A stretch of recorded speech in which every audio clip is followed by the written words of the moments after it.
So here we are. Let's go once more. Today we are going to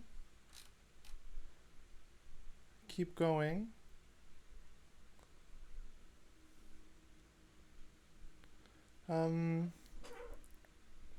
Explaining these. Today we keep going with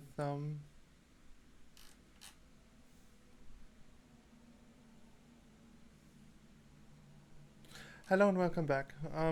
Today is the second lesson of Assembler, and we are going to first of all play the level counting signals. Or rather, no, we go with half adder. We measure the universe with numbers, so your machine must learn to count. Wait a second. I'm gonna put on my headphones.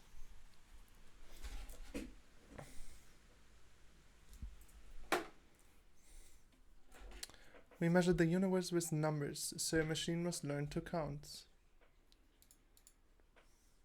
Treat the inputs 0 or 1, depending if they are red or green. Add them together in binary, such that the result is either 0 or 1. As with normal addition, if the result cannot be described with one digit, set the carry to 1.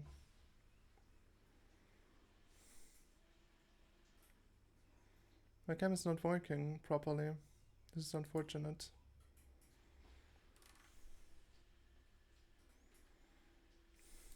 Made a video about it yesterday. So, sum and carry.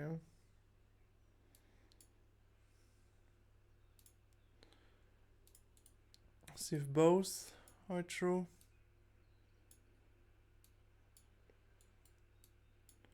It's going to be the carry. If either one of them is true,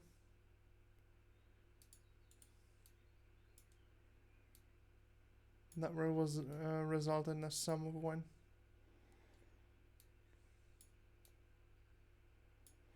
Yes, here we are.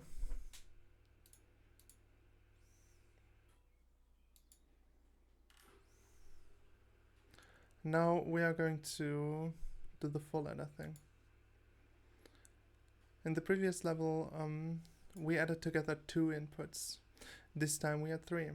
Once again, add the inputs together in binary, such that the result is either 0 or 1 with normal addition.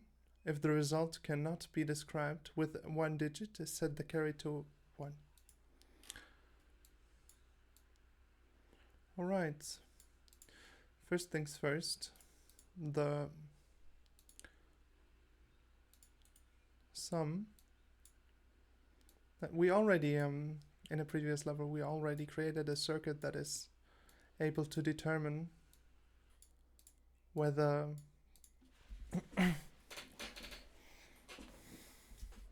it was a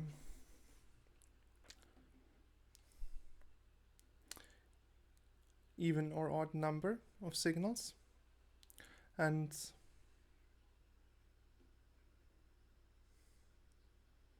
in case it's an odd number of signals, the sum equals 0, right? I hope this makes sense. So now, how do we determine if the carry is 1? The carry is 1 if 2 or more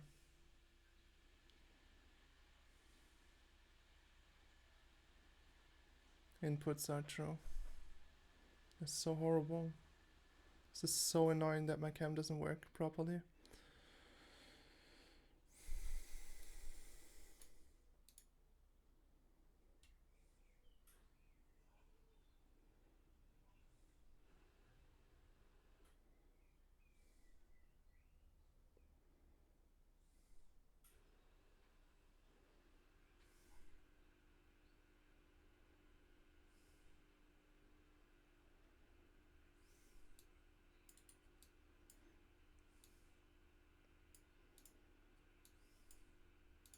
So this determines the sum, right?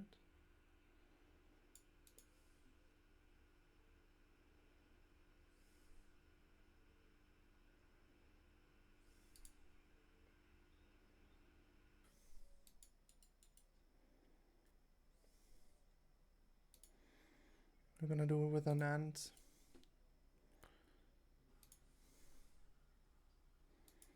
The first two, the first and the last, and the previous. This is going to solve it.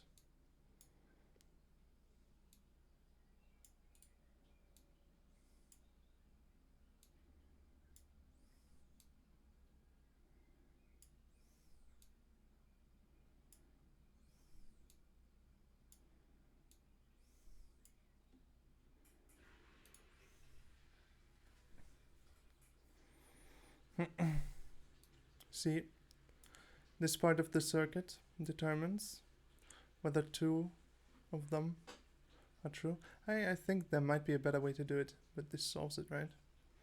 There's a XNOR, like the odd or even chain that we use to determine whether the sum is 1. And this equals the other. Adding bytes. It's going to be the next. It's going to be the next level in this series. What we are taking a look at now is the circular dependency. In our education system, we traditionally teach by tricking students into doing the wrong thing and then tasing them. I'm not sure it benefits the students, but teachers love it. Create a circular dependency. This is a circuit where the input of a component relies on its own output. A circular dependency situation is not possible to determine the output of a component because you would find because you would first need to determine the input, which relies on the output and so on. Hence, the circular, this state is normally not allowed in other levels, but in this level, the goal is to create one. So you understand what it is before going forward. The circular dependency. Yeah, well, make a circuit where the input of a component depends on its own output. That would be this, which creates an error instantly.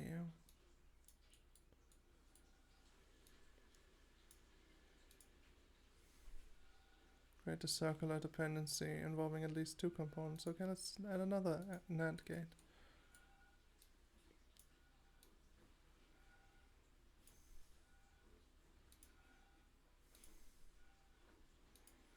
Delay lines. This level introduces the delay line component. It takes its own input and outputs it one tick later. Construct a circuit that outputs the same as the input, just delayed by 2 ticks. Yeah, well, that would just be 2 times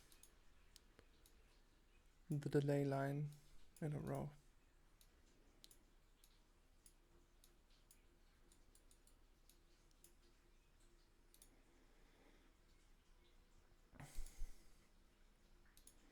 Odd ticks. In previous levels you learned how we don't allow circular dependency. Now you must learn the one exception.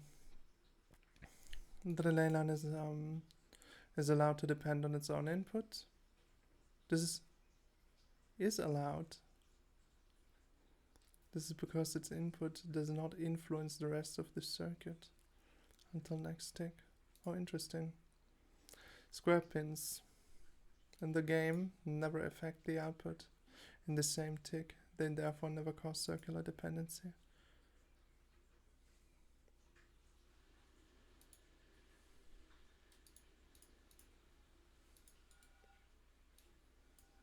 So that would look like this, right?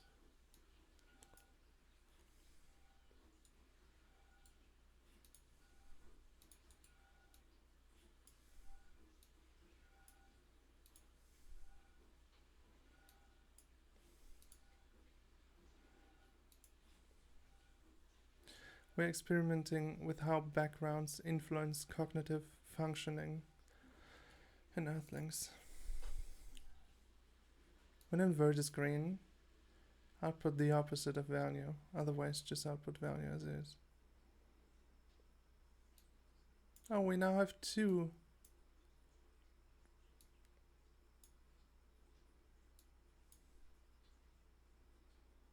Invert the value. Right.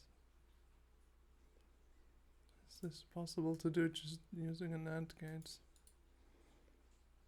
No, it's an XOR. An XNOR.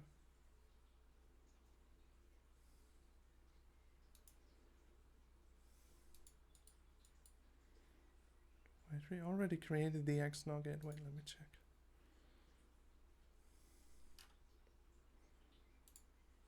The XNOR. What's the XOR? It's just an exclusive OR. No, it's not. Yes, it is.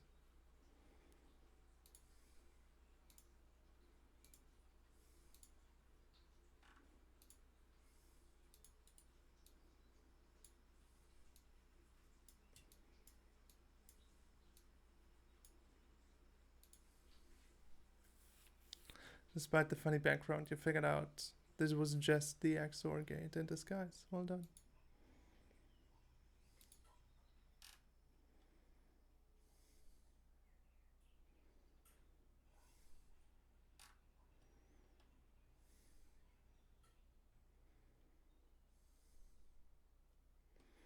Yes, exactly. Okay.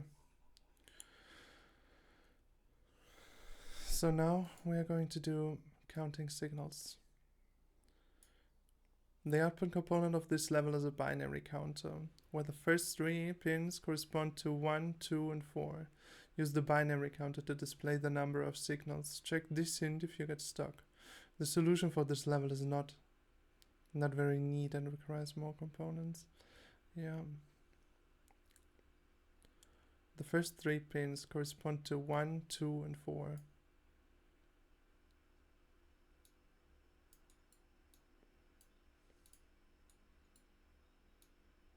See? First things first. We use the XOR chain to determine if 1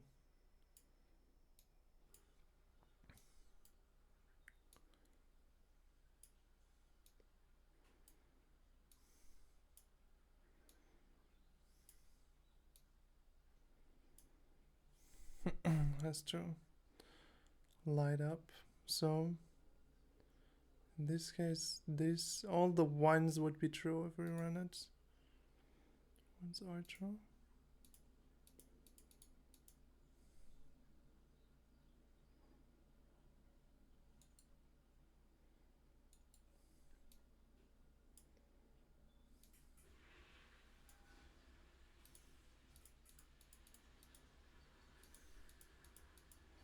And every 3 outputs a 1 as well. This is great.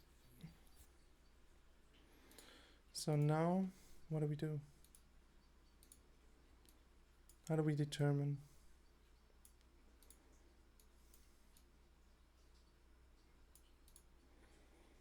if there's 2? Well, 4 is only true if all of them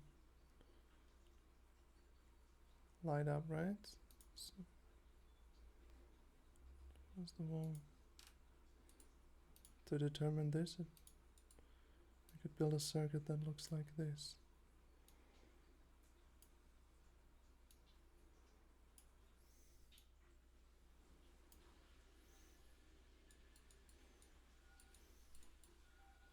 The first 3. Here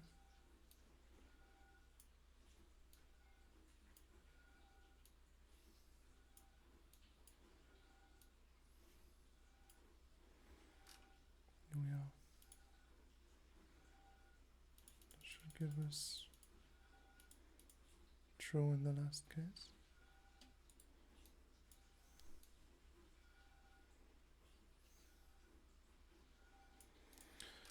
So now we have to create the circuit that does the rest for us.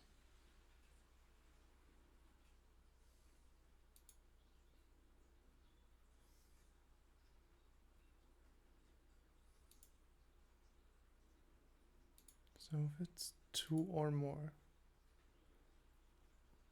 this is gonna be a lot of AND gates. 1, 2, 3, 4, 5. How many combinations are there? Should be 8, right? 1, 2, 3, 4, 5, 6.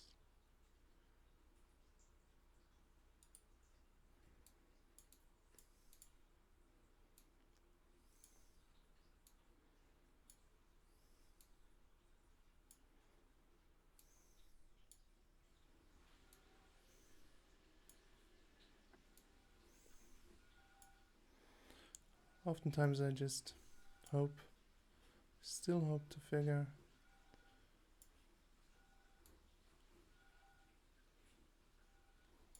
one day figure out about this. This should be it, if I'm not mistaken.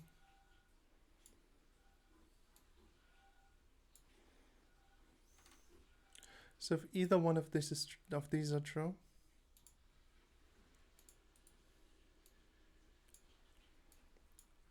it is gonna we're going to need it to display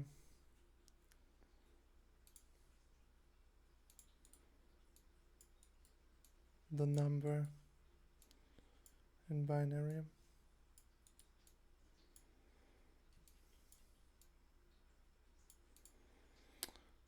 But this is also going to be true in case all 4 are true.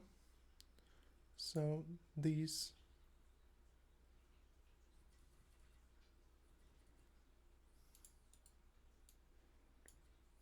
two cannot exist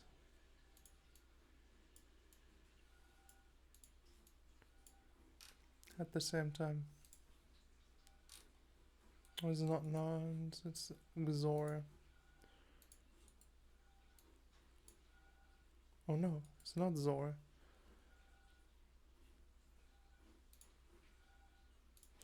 It is this and not that. This is a very specific case. So this way it's gonna solve the level. Kinda tedious, this level, to be honest. But yeah, here we are. I guess there has to be a better solution than this.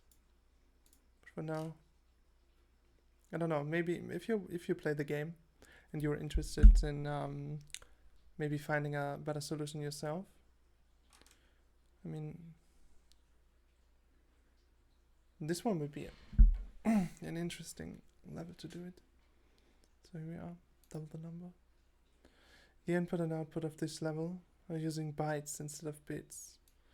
One of the 2 new components you are given takes a byte and splits it into bits, and the other does the opposite. Using those components, figure out how to double the input.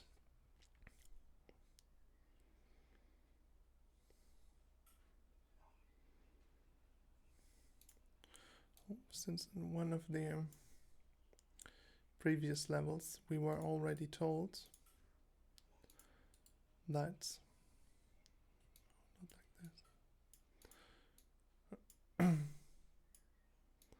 the previous input always equals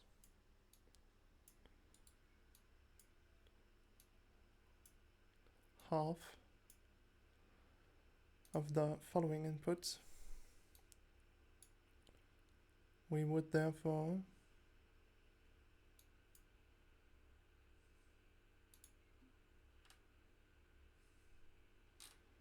just shift it shifted by 1 to double the number. Next level we are going to play is the bit switch. If a component outputs a different value on the same wire, you get an error.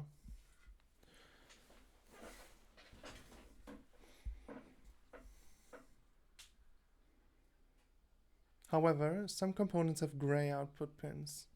These are not outputting at all when the component is not enabled. This is the case for the bit switch component. When the top pin is red, the output is disabled. That means that more than one of these gray output pins cannot be connected to the same wire and not cause an error, as long as only one of them is enabled at the same time.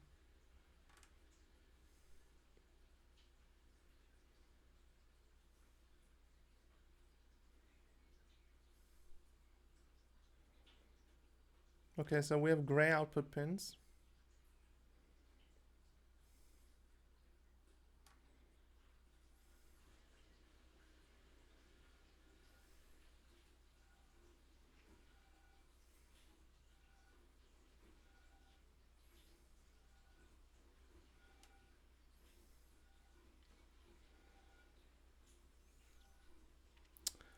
This doesn't make sense. The reason for that is that so far we haven't encountered bytes.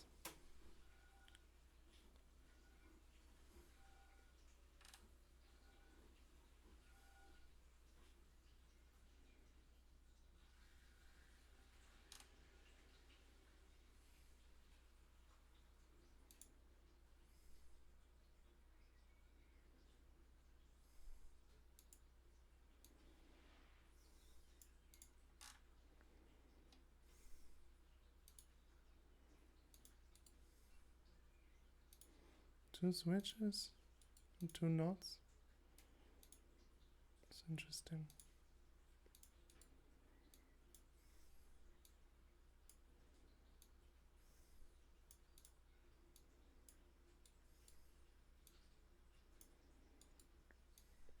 Let's say and not B.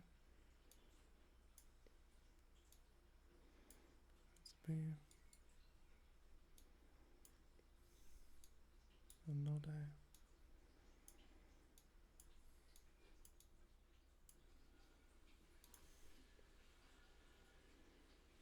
So we created an 8-bit switch and oh, so this is why we've been explained how to use the 8-bit to use the gray component, right? One word.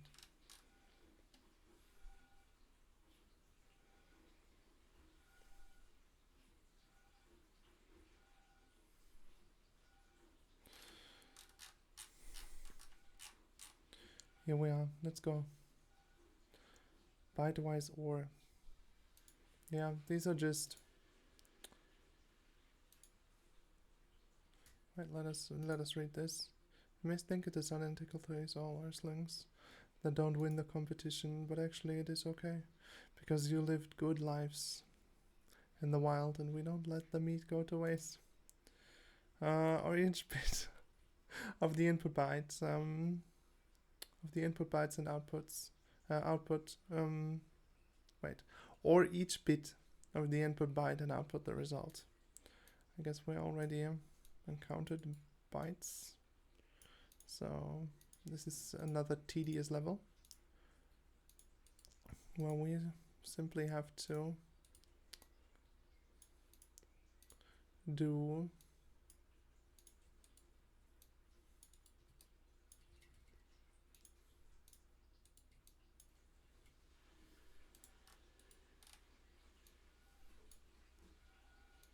for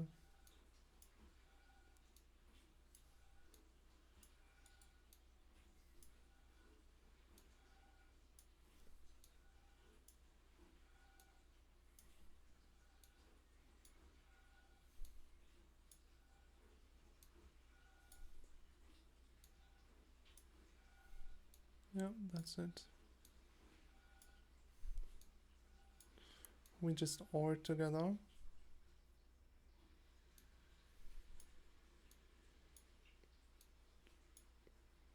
All the bytes, nothing magical, nothing fancy. We're gonna have to do it again.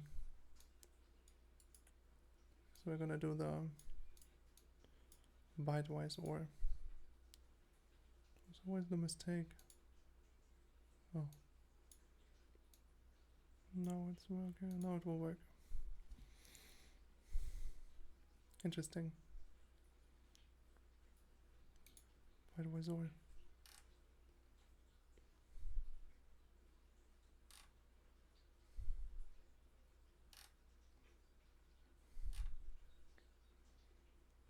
Byte knots.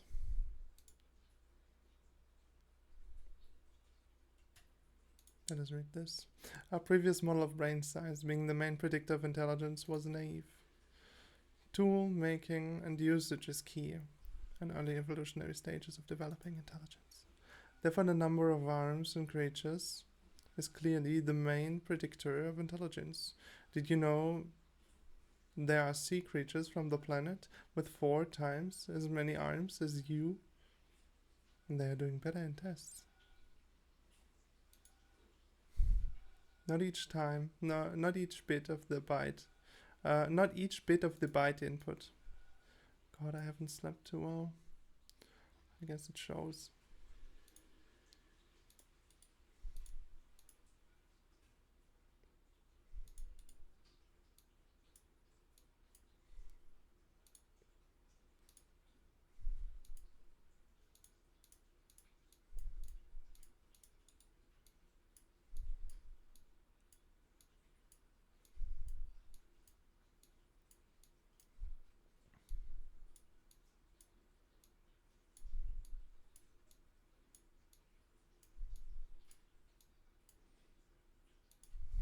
So here we are.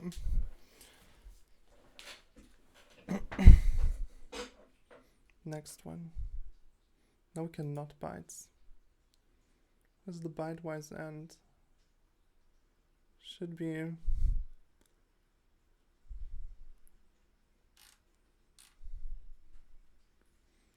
Anyway, I'm glad that it doesn't exist. Add the 2 input bytes. Each output bit in the output should be a result of the addition of the corresponding bits from the input and potentially a carry. If the result does not fit in 8 bits, turn the output carry green. Alright, okay, so if the result is higher than the 2 bytes, well, like if it's exceeding the size of a byte, get a carrier. Finally, there's an input carry as well. This is useful for chaining together byte adders to add large numbers. You can think of this carry as adding either 0 or 1. Use this hand if you get stuck.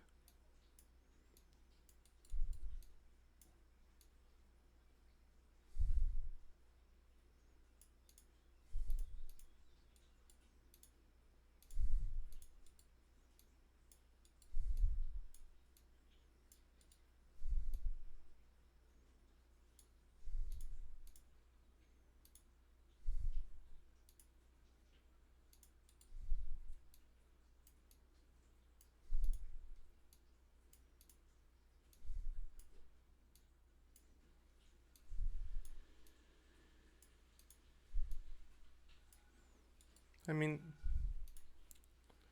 we already unlocked the adder component, and I know that there's a very clever solution that in a previous playthrough that I played on another account. Maybe I'm going to show you. I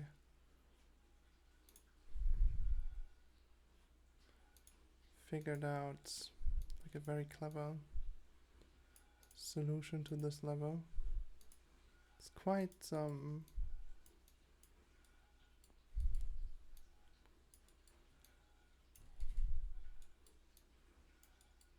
there's an achievement that is linked to it.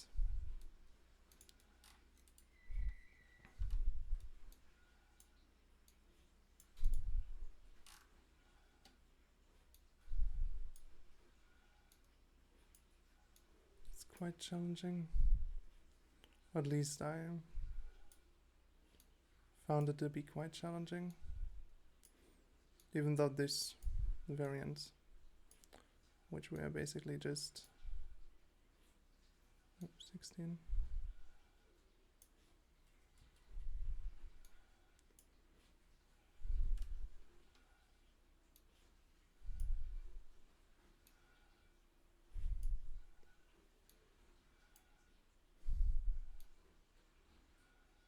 Chaining together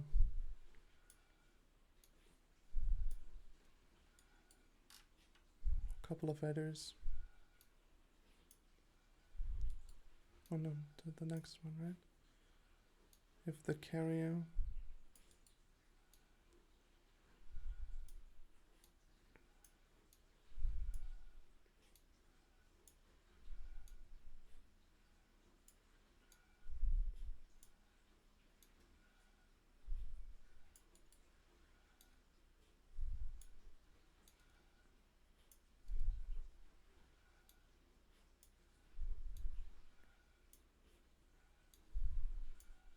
of the previous one is a given, we would have to add it to the addition of the next one. Wait a second. Where did you come from? Oh. 1, 2, 3. So from here on upwards it is wrong.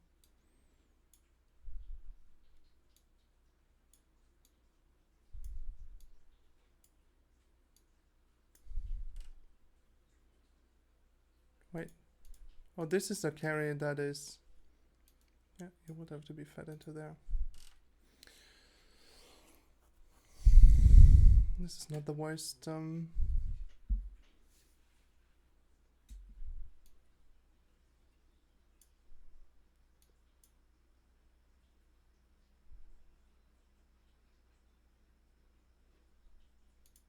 solution. Input selector, negative numbers.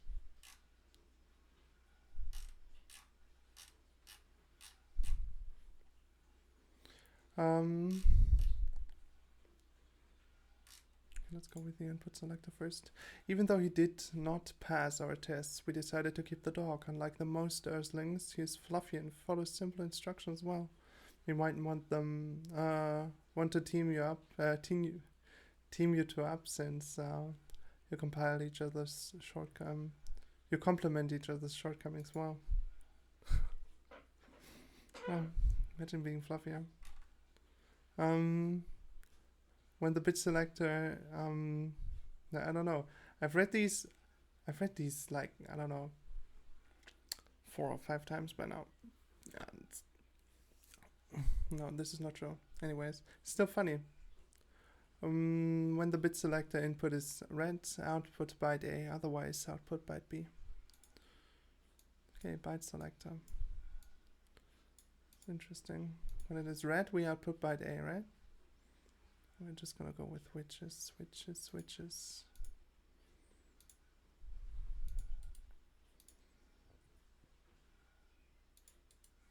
What is the... When the input selector is red, output byte A. Alright.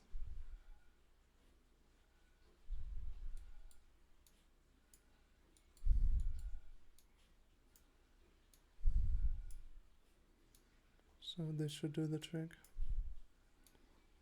This cannot be an error, because these are gray output components. There can only ever be one.